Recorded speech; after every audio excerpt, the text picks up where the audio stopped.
అందరికీ నమస్కారం. తెలంగాణ ప్రభుత్వం పంచాయతీ కార్యదర్శులకైతే గుడ్ న్యూస్ చెప్పింది. వివరాలకెళ్లే ముందు మన ఛానల్‌లో ఉద్యోగులు మరియు పెన్షనర్లు, కాంట్రాక్ట్ ఔట్‌సోర్సింగ్ సంబంధించి ప్రతి డిపార్ట్‌మెంట్‌కి సంబంధించి వారి యొక్క సమస్యలు, ఆ సమస్యల పరిష్కారం కోసం, అవగాహన కోసం సపోర్టివ్‌గా వీడియోస్ అయితే వస్తాయి. తప్పకుండా సబ్స్క్రైబ్ చేసుకోండి. వీడియోస్ మాత్రం చాలా మంది చూస్తున్నారు. లైక్ చేయలేదు, ఖచ్చితంగా ఒక లైక్ చేస్తారని ఆశిస్తూ ఇక వివరాలకెళ్తే పంచాయతీ కార్యదర్శులకు తెలంగాణ ప్రభుత్వం గుడ్ న్యూస్ చెప్పింది. ఇక ఔట్‌సోర్సింగ్ ఉద్యోగుల సేవలు ఏడాది పాటు పొడిగిస్తూ ఉత్తర్వులైతే జారీ చేసింది.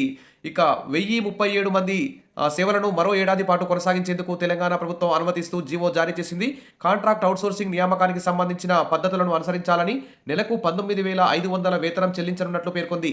జిల్లాల్లో సెక్రటరీల సంఖ్య గ్రామ పంచాయతీల సంఖ్యను మించకుండా చూసుకోవాలని principal secretary to government Sandeep Kumar Sultania అయితే ఇక్కడ స్పష్టం చేయడం జరిగింది.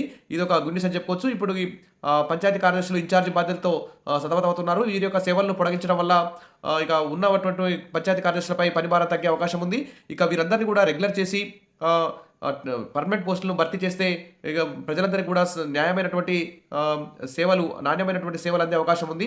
కాబట్టి తెలంగాణ ప్రభుత్వం ఇక కాంట్రాక్ట్ ఔట్‌సోర్సింగ్ వ్యవస్థను పూర్తిగా రద్దు చేసి ప్రతి ఉద్యోగిని కూడా పర్మనెంట్‌గా తీసుకునే విధంగా నోటిఫికేషన్లు జారీ చేయాలి. ఇక తెలంగాణలోని నిరుద్యోగులందరూ కూడా జాబ్ క్యాలెండర్ కోసం అయితే ఎదురు చూస్తున్నారు. మరి ఈ నెలలో జరగబోయే క్యాబినెట్ మీటింగ్‌లో ఖచ్చితంగా జాబ్ క్యాలెండర్‌ను కూడా 2026 సంవత్సరానికి సంబంధించి అన్ని డిపార్ట్మెంట్‌లో ఎన్ని ఖాళీలు ఉన్నాయో గుర్తించి ప్రతి డిపార్ట్మెంట్‌కి సంబంధించి ఖాళీలన్నింటినీ పొందుపరిచి జాబ్ క్యాలెండర్ కూడా విడుదల చేయాలని చెప్పేసి అందరూ కూడా డిమాండ్ అయితే చేస్తున్నారు. మొత్తానికైతే పంచాయతీ కార్యదర్శులకు తెలంగాణ ప్రభుత్వం గుడ్ న్యూస్ చెప్పింది.